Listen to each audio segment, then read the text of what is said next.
First Watch with Sheriff Mark Daniels on KWCD Bisbee Sierra Vista, hosted by Public Information Officers Carol Kappas and Grady Butler. First Watch is brought to you by Sulphur Springs Valley Electric Cooperative.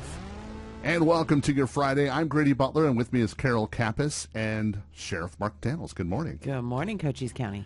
Hello, everyone. Well, we're going to talk about Trump for sure, but first let's kick this off with something local, and that's Cochise County football. It's almost here. Football. We're going to kick off our first game with the new high school, ALA, which is out there at Buffalo Soldier Trail and Highway 92. Their first season, they're playing Thursday night, the 29th, and we're going to kick their game off. They're playing a school out of Phoenix area, Skyline High School there. And so we're going to kick their game off and see what happens. And I'm not sure where they're playing at. The AD told me this week he's going to give me the schedule, whether they're going to play at the new field there off Martin Luther King or they're going to play at their own stadium. And I know they got a brand new field, so let's see where it goes. But just to kind of kick them off, I know Buena the following night on Friday is traveling to Phoenix for Betty Fairfax High School, which would be a great opener for them. I think Betty Fairfax went 0-15 last. I mean, they're tough. They're having a lot of tough times up there. But what a great game for Buena. Get in the sink and start going from there. And Buena, I'll say it. I've been saying this, Coach Thomas. This is a peak year for Buena. Buena has the talent, they have the momentum, and they had the experience. So with a veteran quarterback with more, you can see some good things coming out of the Colts this year. So if you want to follow a team, I think it's going to really make a statement this year. It will be Buena Colts. I've heard a lot of stuff about ALA. Is this the very first game that they're going to have ever in our area? Yeah, first game. That's why I thought, with the Cochise County High School football, this would be a good one to call. But yeah, this is our first game, so to have that stamp on it for Cochise County High School football and Town Square Media, I thought it'd be really nice to do that. So it's 8-man football. So if you've never seen 8-man football, it's fast, it's very offensive oriented. Not a lot of defense, just a lot of throwing, a lot of running. So it's really good to come out and to embrace our new school. I mean, I know people are saying, "Wow, why do we have this school? Why is Buena?" I mean, whether you like Buena or like ALA, it's all about the kids. I'm not going to get in the middle of what school you like more, and it's all about kids, and that's what I'm a big believer in. Let's help kids. So I thought it'd be very appropriate, and I'm glad Town Square and everybody here saw the same, and we'll kick it off. And Buena's on the road anyway. Excuse me. So, but the following Friday, we will be back at home with Buena, kicking their season off, and we're ready to go with them. I talked to their athletic director last week, so we're ready to go. Former President Donald Trump was in Sierra Vista and the surrounding areas this week, and we're going to talk about that today. But let's start with, how did these things come to be? Where's the genesis of Trump's visit? Well, and people ask that all the time, why did they come to Cochise County?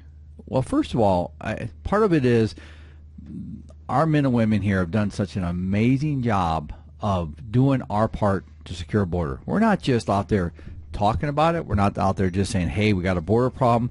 We are putting things in place to address border security and the quality of life people expect. And I'm so impressed from a new border operations center, which we're waiting for some dates from the governor's office so we can get that ribbon cutting on that here in September. But I mean, that center, that operation deals with human trafficking, financial crimes, human smuggling, any crime that has a nexus to the border, action driven by state, local, and federal to address our investigations, which I think is the most effective way of doing business. So nobody has a center like that in the country that I know of. So I think it's pretty impressive because we didn't just sit back and complain about it. We put our foot forward and we did it collectively. So that's why we get a lot of attention. Plus, let's be real, we're part of the Tucson sector, which is still a sector that's getting its butt handed to us. And because we're not dealing with the give-ups. Everybody's like, hey, well, the executive order take care of that. And you see the numbers. Hey, we're reducing numbers. Well, it's like any kind of math. It's which calculator you want to use. But in our situation, we're not dealing with encounters that you see being released. We deal with gotaways. These are the people that don't get caught that are seen. So whole different. The executive order didn't address this, and it hasn't discouraged this, and we didn't think it would. And that is your pursuits that we continue to see on and on. Very sad, but it is what it is. And so they usually. So we got the net, and then I sit on a couple boards nationally, which brings attention. But so when we'll go back to Vance, Vice President Vance, when they reached out and said, "Sheriff, will you host us?" Of course we will. You're a nominee to be vice president. You're a sitting U.S. senator. That's a win-win. Then day after Vance was here, President Trump's assistant sent me an email saying, "Hey, appreciate you. Hope to see you soon." And then within a day, we got the invite to come. Will you take care of us? And of course we did. So, and we don't look at it in a political optics. I get the politics, to be honest. I truly do. And I have an opinion, like everybody listening to this today. We look at this, how can we share our community, our frustrations? We're tired here because we're tired of seeing this border the way it is. But how do we share ourselves? And when you have prominent people, whether you like Trump or not, you got to make those decisions. You'll have your opportunity in November. Whether you like Harris or not, same thought. But at the end of the day, when you get influential people that can make decisions, that can put pressure on problems, you can fix problems. It's called engagement. It's called acknowledging it. And so I took it as a positive for him to come. He has a good report card on the border, no doubt about it. Whether you like him or not, his presidency did a very good job of securing this border. In fact, back in 2019, I was bragging about with our programs, their programs, and the engagement back and forth, we did a very good job of securing the border. But sadly, we're not in that same situation right now. But it was amazing all the work that went into putting this together. And people ask all the time, how's this work? You have a campaign that has so many wishes. That's the Trump campaign. What do they want? A lot of times they dictate what they want. We don't have a lot of say in that. We can argue, we can debate, and that did happen. Then there's an operational side to this, just the traffic. We have a traffic component, and then last but not least, we have a tactical component of this. So there are so many different components, and then we have a hasty team for anything that goes wrong. So that's a lot of resources. And I know we got FOIA, which how much did this cost? Well, we have a grant. We have a grant that takes care of this. You can't set up and develop all these programs and not have a contingency fund that's paid through a grant when it comes to border visits from sheriffs, border visits from former presidents. So FOIA, want to get the cost, we'll give you all the costs. We're not here to hide that, but it's not being paid through the county general funds. We have a grant that covers this. That's right. And so you do have different components, and there was a lot of different things going on. Community outreach. It was huge during this event and other events when people come in here. But one of the major things that I guess put this into overdrive was the fact that we had an individual who had made threats on social media. And so that was an underlying current in the midst of all of this. Well, it was. I mean, and again, I want to applaud my people. This is our community. We're going to protect it. And so when we saw that threat come in 2 days ago in the morning, I got the command brief on it. I mean, our guys jumped on it. And Ryan Olmstead, the sergeant that led this, I mean, kudos, Ryan. You did very, his dedication to find out who it was. First of all, it took him half a day, I believe, was to identify who he was. And then get his whereabouts. And when I say whereabouts, where does he live? Who is this guy? If we're going to go after somebody, we want to know who you are.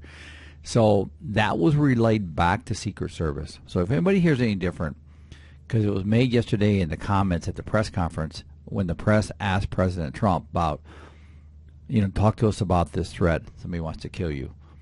I don't know anything about it. So the big question was, and then he kind of severed everything early and got out of there. And if you could have saw the heat out there yesterday, I'm sure he was hot because the rest of us were too. But long story short is, people were asking, how come he didn't know? Well, I did a couple of interviews yesterday, and I'll just say this. This is the job of Secret Service. That's their number one goal, is to protect the president. And they were notified what they tell him, what they don't tell him. That's I don't know, but that's where it's yielded to. But my guys worked that throughout the evening. Carol, you and I were speaking the night before. I know we got a flyer out that was given to every cop working this. I mean, into the day they were working it. In fact, at one time we stopped the motorcade because we thought we had information that he was coming toward the airport, just to protect that, trying to see if we can find him, put the Bearcat out on the highway. I mean, trust me, that's the tactical side of this. And then, of course, we didn't get him there. But several hours later, we did get him. I think about 30 minutes after he was done with his speech, we located him, set up a perimeter, and safely brought him into custody. So he's going to be held accountable, and people ask me, well, why ain't the Secret Service doing this? Well, they can. We want them. They were on a search warrant with us last night. We want them to do what they have to do, but we're not going to stop and let the federal government, why this guy's out there making threats. It ain't going to happen. He's going to be in custody. He is in custody for other unrelated charges, and we'll assess our charges as it goes. But at the end of the day, we got somebody off the street that made a threat. And I don't care if he's threatening the president or us in the room. You can't do that. And Deputy Aletsky with the Sheriff's Office also got to meet President Trump and shake his hand. He did. We thought that was fitting. Here's somebody, again, that has served his country in the military, almost killed in the line of duty, reference a border incident, and this is what the president was here to talk about border. So we had him, President Rottweiler, and the Western State Sheriff's President flew in for this, representing America's sheriffs. This was really an American sheriff's visit. I really expanded on that, and meet him at the airport coming off the plane. So I thought that was fitting. Now, people say, well, why? How can the mayor or how can other people? That's up to the campaign. Carol, how many would you put? 20-some people's name on a list there? Right. And we submitted that because, and this is something I think is really important. We didn't realize, again, this is some of the frustration, we didn't realize that the campaign was setting up a welcome area at the airport until it was pretty much sold out. We had no idea. I found that out last Friday, and I voiced my frustration in that because of the fact our community leaders, our community has the right, and they should have been first on that list, not last. So I was a little frustrated with that. So we tried to catch up on that. I know for the most part we got a handful of people out there to see and at least shake his hand or whatever they wanted to do. But again, don't blame us. That's what I'm trying to say.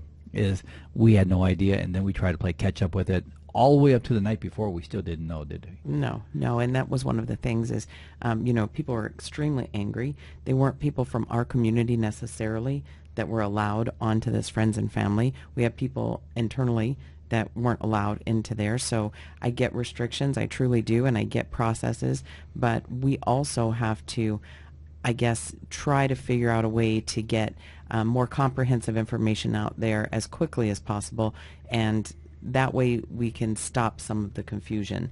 And it just kept compounding, especially with the scams. Man, these people are good. So they had a situation where we don't know how the tickets were selected. They were people from not our area, so they came from out of town for the most part, and it was called Friends and Family. So we don't know the numbers. We don't know how they got selected.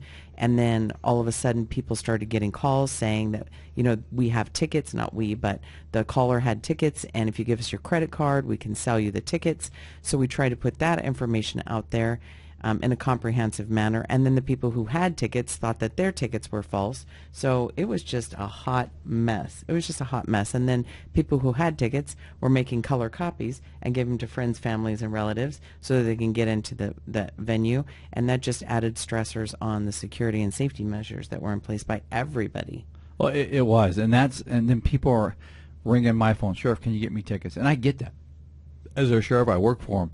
But it was it sounds so simple, but trying to get the action behind that simple wasn't at all. In fact, I had a lot of frustrating times because I felt the people's pain. They want to get there. If you want to come see them, no matter who it is, whether AC/DC comes to town, back in the 80s, our band, and people are going to want to see them. I get that 100%. But again, there are so many restrictions on this, and you want to be fair to people. You do. So again, it worked well. But what I thought was really neat on the visit was, when they finally left the airport, was the amount of people, thousands of people, between the airport all the way down the border and back, that came out there patriotic, supported it.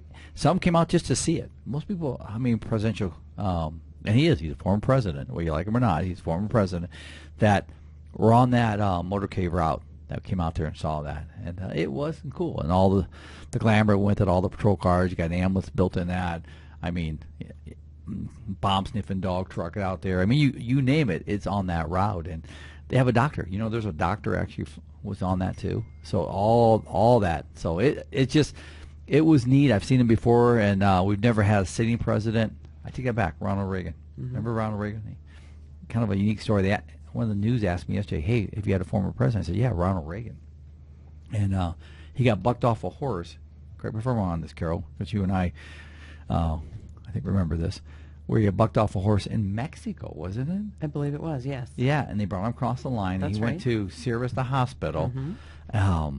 But think about that. It didn't get a lot of hype, did it? No. It really didn't. But I remember that when that happened, that was 40 years ago, right around there. But he goes, really? I was talking to the news reporter. I go, yeah. I said, go back and fact check me on this one. But I know he came to Sierra Vista Hospital, and there were a couple of headlines. But But you look at that, and then you look at today's press. What a difference, huh? Mm-hmm, definitely. I got to say the word sad behind that, you know. Well, you were the voice of Cochise County to Trump. So what message did you give him on our behalf? I give a message of hope. I shared some of our statistics. I shared we're tired. I shared we're exhausted. I mean, we've seen 3.5 years of tragedy. And another aspect of this that rang out with me, and I saw this group of people, and they said something about these are victims. So we had time, so we're at the border. So I went over and talked to them, Mayor McCall and Chief Heiser. And we went over there, and don't forget, thank you, Chief Heiser. I mean, we work so well together, and Captain Chase from DPS and all our partners. Thank you so much to make that happen. It just wasn't Sheriff's Office, but I went over and talked to them, the people, and I asked them if they could tell me their story. And these are all the headlines you've seen over the last few months where they've lost loved ones, like the 12-year-old girl that was sexually abused and killed. I mean, that was the mom and the others. And just listening to them and talking to them and seeing them, man, the stories were horrific. And that's a tell-all. It really is. My stories, obviously, we've seen death, we've seen tragedy, and again, but seeing that on TV and then see it here, it kind of brought the whole picture. It started here on a border somewhere because these people came across the border. So I thought that was telling when it comes to these people. And yeah, it was quite a day. But we gave a story of community hope. And I made the comment that, you know, hope is courage, hope is confidence, hope is commitment. It's something we all have here in this community. And by having people come down like President Trump, it renews our hope that people are listening. And so that was kind of my message. I'll be honest with you that we're not going to give up down here. This is our home. We're not moving. And we'll continue to do what's right. And thank you for all the people that sent supporting texts, emails, and just messages, phone calls to all of us. You know, whether it's Carol's phone, your phone, Grady, mine, and just thanking our men and women. And I noticed after we were coming back from the border on the motorcade that people didn't just wave at the President Trump's vehicles. They stayed there and were waving at all the law enforcement, and I thought that was cool. So I want to give a shout out to that too. I mean, and I waved back, and it was refreshing. So thank you everybody that took the time. And I know everybody couldn't be there, but that took the time to line our highways for 20 miles in one aspect or another because they were up and down the highway. So thank you to our community. So started working on this whole project last week, but in the midst of that, you took time off to talk about Miss Sierra Vista teen. You met Miss Arizona teen. So how did all that go Friday and Saturday? It went really well. We had the rehearsal. It's a new group. Rochella is a new coordinator, executive director, took over after Mary Hyder, and they did really good. Jennifer Westbrook, her daughter, who was Miss Sierra Vista twice, and I believe it was twice. So she kind of coordinated it all too with her, and so many other ones. But it was a nice show. It was. We did rehearsal, and then Sunday I went to the morning breakfast with them all, and then we took off. Miss Arizona and Miss Arizona teen, and then Leanne, which was our Miss Sierra Vista teen, spent the day together. We had a really good day. We got our Polar Pops in the morning. Don't tell the parents. We got our Polar Pops in the morning for the kids, or the girls, teenagers. I say kids. I'm getting old. And then we did a bunch of stuff. Went all around. But one thing, we went to the jail. I said, you guys want to go to jail? Yeah, can we go to the jail? And I'm like, really? I really want to go to jail with them. But they want to go to jail. But which turned out to be the impact. And they thought, wow. I remember Miss Arizona teen, who's out in Maricopa High School, up by Phoenix. She said to me, she goes, every kid needs to see this jail. I said, I agree 100%, because that's not scare tactics. That's reality. And but they did say, your jail needs work. I said, yeah, it does. It's 40 years old, and yeah, it does need work. It's like putting lipstick on a pig, man. It looks good on the outside until you walk through that front door, and then you realize, what's that smell? You're probably saying, why don't you do a better job? Right now, the AC went out of our jail. It's 100 degrees out there, so we've been scattering, and thanks to our county facilities, to get some kind of AC back in there. They're working on it all week and schedule to shut part of it down. It's a headache trying to work this jail. Everything. Every week's a new. And Grady, you know what I'm talking about. You're assigned to the jail side of it too. There's always something going on with our jail. So, but it was a great day with it. I want to give a big shout out to Kaylin Gooch, who's the new Miss Sierra Vista. And then Brittany Richardson, who's the new Miss Outstanding Teen for for this area. So, again, congratulations to both of them. I wish, I'm just going to say that I saw Kaylin had a big headline in the paper, but I did not see Brittany's. And I wish they'd give a big picture of her, because both those girls compete at their highest level. It's no different than, a wrestling match or a basketball game or a football game. Now, Brittany should have her name up there, picture up there, too. And last week was also deputy testing for CCSO. We did. I went out Saturday morning, early in the morning, and I did an interview with QFM, and then right into the deputy testing. Had them actually watch the testing, and we did a welcome to them. There was about 30 people tested, 76 apply. It's amazing, 76 apply, half of them show up. It's kind of like, where are we? When we call each one too, hey, don't forget your testing, but it is what it is. And I think we got 13 at the end of the day. They do a physical test, written test, some other things, but yeah, good caliber. I got 13 going into the final, which is great. So I think we only got a couple spots, but I talked to Chris Heisner. If we get some that are really good, we'll share them applicants with the PD. We don't want to leave our county. Bottom line, we want to share these applicants. And reaching out and working in our communities, another thing you do is you try to make contact with people who are impactful and try to share messaging and things that are going on. And you're going to do that by meeting the new owner of Lolly Automotive Group. I am. I met their regional leader yesterday for a few minutes. Ran into him with Bob Santa Maria, and he introduced me to him. But super nice guy.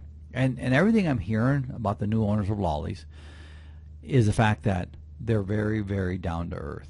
And they're the people's people. And so I'm really excited about that. So next Wednesday, I believe it is, we're going to be spending a day with them. He has to reach out and spend some time with us. He really wants to continue to give back to the community, as Sean and Kate have done for years. And by the way, Sean and Kate, Lolly, thank you for doing that. And you see on social media, oh, I can't believe Lolly's. Listen, they gave a lot of money to help so many events. And they've been a partner with us. And the charity ride, Cars for Kids, you name it, they're pretty much there. They're like SSVC in that aspect. But Teddy, the new owner, has made it very clear that he wants to continue to partner with law enforcement and the sheriff's office. So I'm excited to meet the guy. Like I said, they say he's kind of a hoot. So I'm looking to meet him and just spend a day with him. And Relay for Life is tomorrow. Relay for Life, yes. Leanne Schmidt and the committee over there, and Janet and all them putting this together. So Jeff Davenport and I will be there at 1:30, kicking it off at 2 o'clock. Now there's some pre-stuff starting around noon, but we take the stage at 2, from 2 to 10. We'll have activities all through the day, but there's not a person out there that doesn't know somebody that's had cancer, was passed away due to cancer. But we want to come out and honor all those families, all those survivors, but also those that left us with memory. So 2 to 10 tomorrow. If you're not doing anything, stop by, take a lap. They have that all set up. But more important, let the community support those in need. And while we're taking just a breath, tell us about a safety message, because we've had a lot of stuff going on in Cochise County, and to add to that, we have weather issues. So we've had flooding, we've had reports of tornadoes. We need to remind people about our Ready, Set, Go program. Yes, Ready, Set, Go, which is established. A lot of people don't understand. That's the Ready, Set, Go. Not just for fire, you can use it for anything. We had a tornado this week, right? Right. They reported outside of Benson. Yeah, and 70-mile-an-hour winds, I think it was, 100-mile-an-hour winds and stuff, which you don't see a lot of. You have that in the Midwest, boy. People are heading to the basements. You have it here. People are like, hey, do we have a tornado? Like I'm asking you. So, yeah, Ready to Go means you're ready. You have some kind of readiness plan. And so many people, probably some of us in the room here, don't have a ready plan. But you got to have a ready plan. And then when we call, it's time to set it. It's time to activate it. And then when it's time to go, you got to go. And so many people, and you know as well as I do, as many fires or evacuations that we've placed out there, well, I'm not leaving. Understand when you make that commitment, that's your commitment. We're going to honor it. We're not going to drag you out of your home. We're going to honor that. But understand you're now behind the safe line. And to put ourselves in danger to go back and get you will be very questionable at best. So when it's time to go, we got to go. So we're just saying just be prepared. That's really what this is all about. Well, Sheriff Mark Daniels, we thank you for coming and talking to us today. Grady, we appreciate you. Carol, we appreciate you. And thank you both guys for this week. You guys pulled your hair out, and lucky you got a lot of it. Otherwise, you look like me. And but what a great visit. And thank you to the community for coming out, supporting. And if you got any suggestions, comments, reach out to us. Let's talk about it. And that's how we get things solved. So, again, have a great week. We'll see you next week. And, Carol, who do we have coming in next? We have Arlene from Sierra Vista Animal Care and Control. First Watch on KWCD Country is brought to you by Sulphur Springs Valley Electric Cooperative. Giving you an inside look to your sheriff's office. Let's go back to First Watch on KWCD. And it's brought to you by Sulphur Springs Valley Electric Cooperative. I'm Grady Butler. With me is Carol Kappas and our next guest. Welcome back, Cochise County. And thank you so much to Arlene Garcia, who is our paw hero for not just today, but every day. Oh, thank you. I really appreciate that. And you'll be my sidekick. There we go. There you That'll go. happen. Well, I am here today because, let me start with, our shelter is finally expanding. We're adding 18 kennels to the shelter, and the folks taking over that job is Concord Construction, and they want to sponsor this big adoption event for the shelter. And we're calling it Super Paws. It's superhero themed. We're thinking that maybe the west wing of the kennels are Marvel, the East Wing might be, DC, and then the cats are the villains, the small dog room, the sidekicks, something like that. But we're going to have so much going on during this adoption event to include that the adoptions are sponsored. They're being the adoption fees are being sponsored by Concord Construction. There's going to be a little costume contest, rummage sale will be going on. The fire department is bringing their little firehouse to have the kids, put out the fire and be a hero. Our police department is going to bring the bear cat, and so you're going to see local heroes. We might have some superheroes swing by as well, and giveaways, goodies, photo booth. Mama Chavez will be out there with her hot dogs. She's always so supportive. And just a little bit of everything going on during that adoption event. The theme is be a hero, adopt a sidekick. That's pretty cool. Isn't that cool? I love that. Be Isn't a that hero, neat? adopt a sidekick. Yes. So you guys always have something going on like this. Do you guys have like a Facebook or something that people can follow to find all these events? Yes, you can go to the Nancy J. Brua Animal Care Center Facebook page, and also the City of Sierra Vista Facebook page will be posting this event. This event will be Saturday, September 7th. It'll start at noon. We'll go all the way to 4 p.m., even though we close at 5, but, just to kind of wrap it up around 4, although if things are fun and crazy, we might, just extend it a little bit. I hope we get lots and lots of critters adopted. So when you guys do something like this, you guys have components that people can help with. So you guys are looking for volunteers. You guys are always looking for funds. Tell us about how the community can help you. Oh, so many ways. You can be a foster, a volunteer. You can help clean kennels on the weekends. You can bring us donations. And we're taking just a little bit of everything animal related. And even if we don't use it, we'll put it in our rummage sale, which then will go towards the Friends of the Sierra Vista Animal Shelter, which will then go towards low-cost spay neuters. So you can donate items. You can bring us your aluminum cans. I mean, there's just so many ways to help. You can just spread the word. Pick up some flyers and say, hey, I'll take them to the schools. I'll take them, to the shop. I'll spread the word. And anything that can help the animals will be a help to us. All right.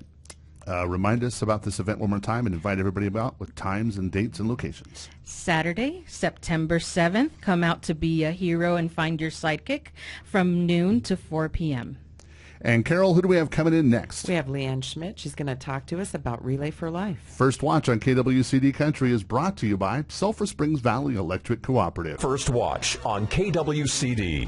And it's brought to you by Sulphur Springs Valley Electric Cooperative. I'm Grady Butler. With me is Carol Kappas and our next guest. Welcome back, Cochise County, and thank you so much, Leanne Schmidt, for being here today to talk to us about Relay for Life. So tell us about the event that's happening tomorrow. Well, tomorrow is our 29th year for Relay for Life in Sierra Vista. We started here in 1995 with our event.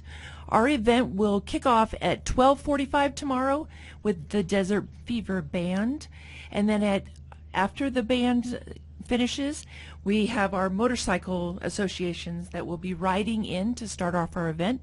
From the American Legion in Sierra Vista and Tombstone, we also have the Combat Veterans Motorcycle Association and the Black Horse Regiment. Then at 2 o'clock, we will have our opening ceremony, and following the 2 o'clock ceremony with the mayor there, and we were going to let everybody know about our top sponsors. We will do our Survivor Lap, which we love to celebrate our survivors. So we start our event off with their lap, and followed by a photo for the survivors. And then we will have a meal that is sponsored by Texas Roadhouse to kick off our event. Sounds like it's going to be a great time. Remind us what the Relay of Life is. The Relay for Life is a team event that participants get together, they walk the track, they raise money, they come, they celebrate, they remember, and we fight back against cancer. Our color is purple because purple symbolizes hope, and our theme for this year is Decades of Hope. So if you're coming out to the relay, we'd love to see you there. Dress up in your, whatever decade is your favorite. Mine happens to be the 70s. So dress up in that theme, and we look forward to seeing you tomorrow at Veterans Memorial Park. And do you have any contact information that you'd like to throw out? Yes, I sure do. If you're looking for general information, you can call Tammy Sappho at 520-227-0024. You can call myself for anything to do with the survivors. It is 520-249-6164. And Heather Lefa, she is the person that is taking care of our Luminaria ceremony this year, and she is also gathering cans. Her number is 858-226-0819. We also have, if you're interested in registering still at this point, you could still do that. We have the 800 number, 800-227-2345. And when you go into that 800 number, please select option 2 for registration. And a lot of this stuff cannot happen without sponsorship. So tell us who your top sponsors are this year. We have, for our top sponsors this year, we have Peraton, we have Northrop Grumman, we have Texas Roadhouse, who is sponsoring our Survivor meal for the day. We have Affirm Wealth Advisors. The American Legion has been a big support of us, our organization, in the last couple of years, also having a team this year.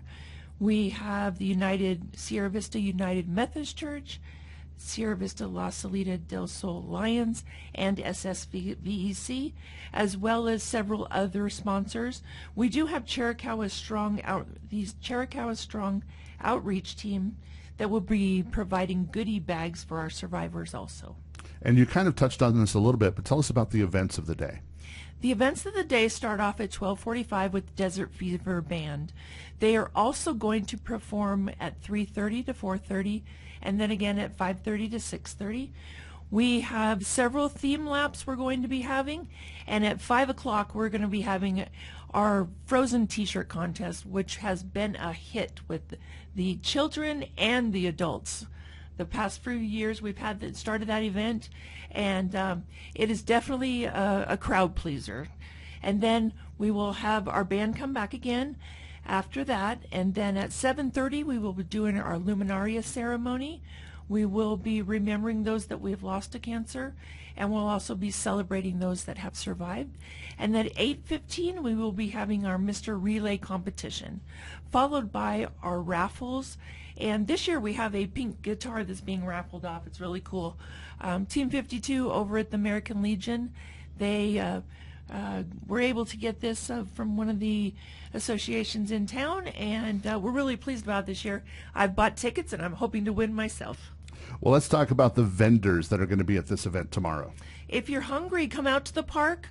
We will have Bam Bam's Barbecue there. We will have Bussin' Pizza.